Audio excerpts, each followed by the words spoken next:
tu krúži, zdalo sa, že len tak. Ale ja čítam v tom lete krúživom, že si len hľadá niekoho ako on. S kým sa to bude radosne vznášať len tak. S kým bude dýchať v rovnakom mieste spať. S kým bude píjať aj slno vodu rád. S kým môže lietať v búrke tisíckrát.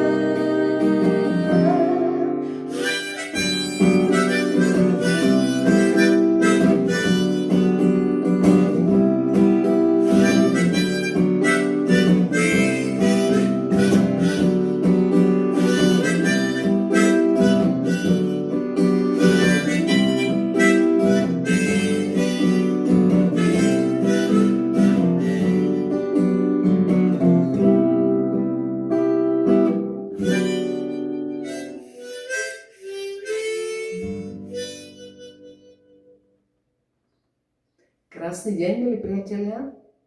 Tak som zase naspäť.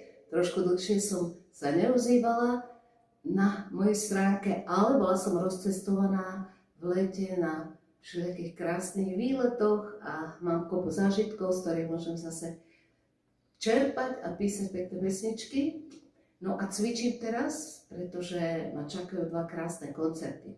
Jeden až v ďalekej Malage, kde som bola pozvaná privátne zahrať koncertík, a takže na to sa veľmi teším v Španielsku.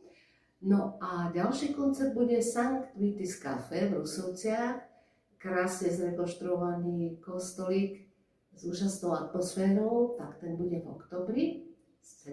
oktobra. No ale ešte dám samozrejme vedieť podrobnosti. Tak teším sa na vás, keď už neprídete do Malagy, tak aspoň do Rusoviec. Pekný deň.